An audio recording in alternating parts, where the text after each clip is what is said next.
जो किसान एक बार फिर से दिल्ली के जंतर मंतर पहुंचे, उसका क्या कारण है? असल में किसानों को ना दोबारा से मजबूर किया गया कि वो दोबारा धरना प्रदर्शन करें, क्योंकि सरकार का काम हो गया है बोलो, यू टर्न लो, वादा खिलाफी करो। क्योंकि ये सरकार ही उन लोगों की है कि जिनका शुरू से काम ही रहा है वादा खिलाफी का। इसलिए किसानों को दोबारा से अपनी मांगे मनाने के लिए, क्योंकि सरकार ने जब आंदोलन खत्म करा था 19 नवंबर 2021 को, तब सरकार ने वादा किया था, लिखित वादा करा था कि हम आपकी मांगे माने, आप आंदोलन खत्म कर दो। पर सरकार उस मामले से मुकर चुकी है, यूटर्न मार चुकी है, क्योंकि इनका फितरत ही ऐसी है। लेकिन सरकार ने तो ये कहा कि हमने जो किसानों को वादे किए वो सारे कंप्लीट कर दिए। कौन सा वादा सरकार बताए तो वही, ना MSP की गारंटी मिली, ना बिजली का जो बिजली सोच बिल था वो भी दोबारा लागू कर दिया। उल्टा जो जिस SIT के बेस पे सरकार ने बोला था जो लखीमपुर खीरी के जो गुनहगार है हम उनको सजा देंगे, पर SIT ने जो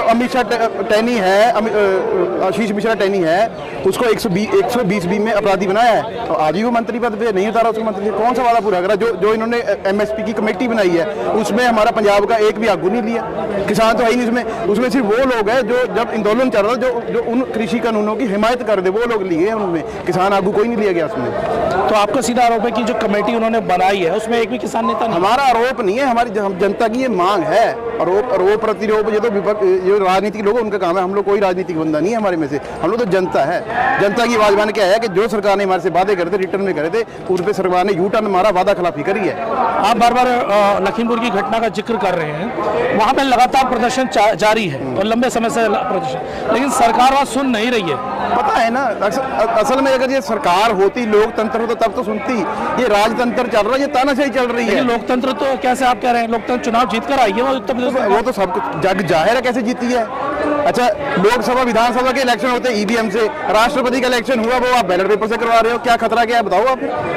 तो ये सारा है लोकतंत्र पर। EVM है, जब तक EVM रहेगी वो तोते वाली जान वाली कहानी है, वो रहेगी। अच्छा, किसानों का एक बहुत बड़ा मसला रहा है कि जो किसानों के ऊपर जो मुकदमे लगाए गए थे, तकरीबन 48,000 के आसपास, 40,000 50,000 के आसपास मुकदमे, वो वापस नहीं ले रही है सरकार। तो एक साल के बाद आपको याद आए मुकदमों के बारे में? कोई भूला नहीं है। आपने किसान मुकदमे की बात करी, मेरा नाम धर्मेंद्र सिंह हरमन है।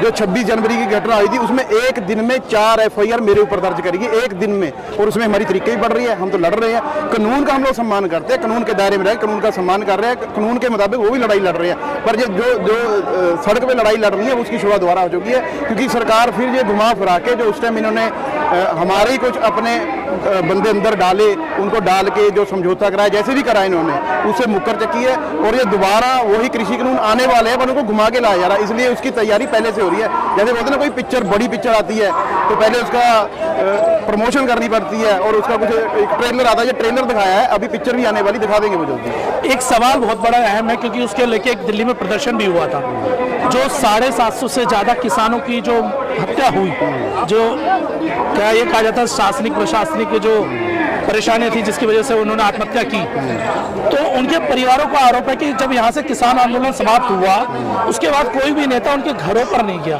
और उन्होंने दिल्ली के जंतर मंतर में प्रदर्शन किया। ऐसा क्यों? इसमें जो किसान आगू थे ये ना, इन्होंने क्या, बीजेपी अपनी चाल में कामयाब होगी। इनका काम होता है पाड़ो और राज करो। इन्होंने अंदर अपने बंदे सेट करे, जैसे उसको इंग्लिश में बोलते हैं, इन्होंने अपने बंदे अंदर बना के ना, जैसे आतंकवादियों में करते हैं, स्लीपर सेल बोलते हैं जिनको, वो बंदे सेट करे, उस आंदोलन को फाड़ा, 2 फड़ गिरा। उसमें से हमारे बहुत सारे आगू निकले जो अंदर से राजनीति, जिनके मन में थी राजनीति। आपने देखा होगा जैसे ही आंदोलन खत्म हुआ वो पंजाब के UP के इलेक्शनों में बिजी हो गए, तो वो स्लीपर सेल करके किए हैं। पर जनता का देखो दुख तो होता है, जिसके परिवार से गया 765 के करीब है जिनके परिवार से गया। सरकार ने बोला कि हम नौकरी भी देंगे, हम जो उनको जो बनेगा सरकार उनसे पूर्ण करेगी, पर सरकार ने कुछ नहीं करा। पर हमारे किसान आगू की ये गलती जरूर रही है, इन्होंने किसी की भी सार नहीं दी। जैसे मैं आपको बताऊं, जो 96/21 FIR थी, जो लाल किले की जो मेन घटना हुई, उसमें 16 बंदों के ऊपर चार्जशीट है, जिसमें दीप सिद्धू भी था, वो उसकी डेथ हो गई, वो बाहर हो गया।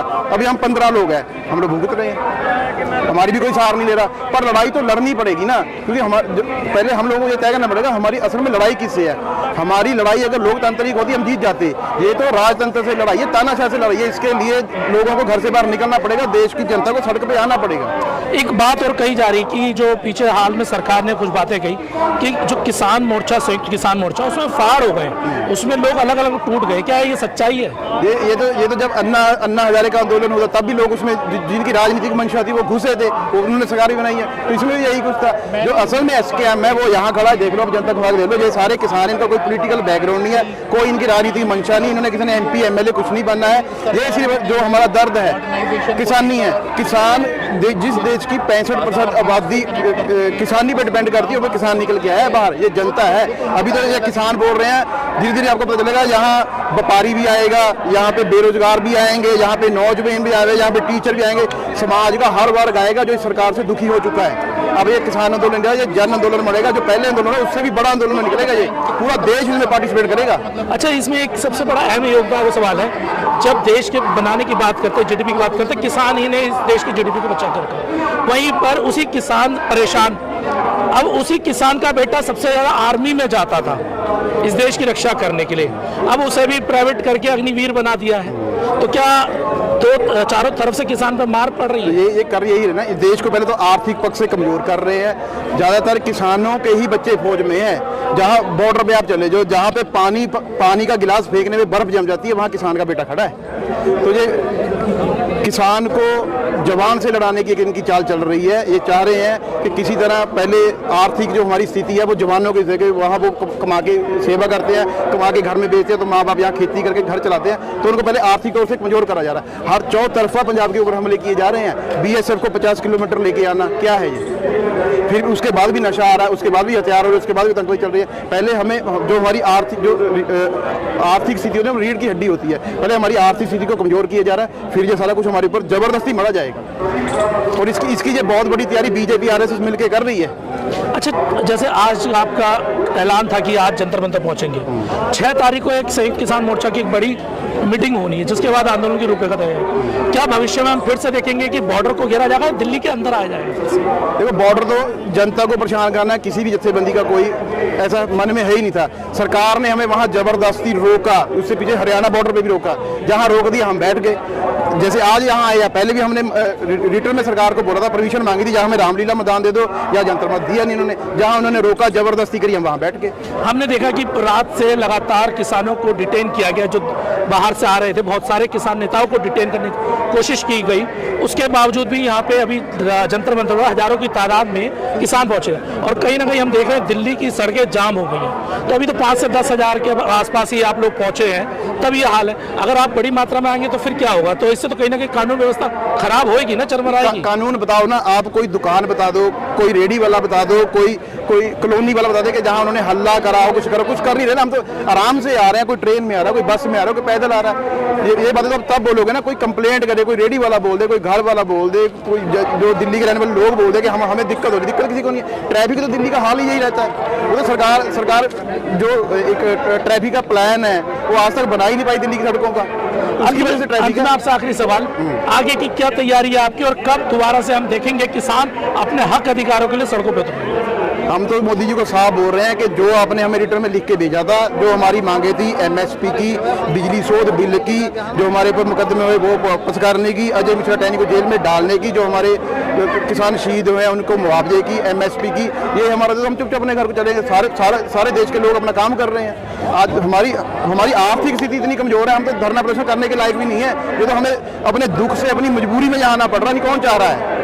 इतनी पंजाब में बारिश हो रही है, हमारा जो धान है वो डूब गया, नरमा हमारा डूब गया। अभी गाय, जो गौ माता बोलते हैं जिनको, उसमें बीमारी चल रही है लेपिन की, वो कितनी हमारी गाय मर रही है। हमारे पास टाइम ही नहीं है, तो हमने दुख और मजबूरी से यहाँ आया, कोई खुशी से नहीं आएगा यहाँ पे। सरकार हमेशा एक बात ये कहती है कि हम कोई भी नीति लेके आते हैं देश के विकास के लिए होती है, लेकिन लोगों को समझ में नहीं आती। ऐसा क्यों?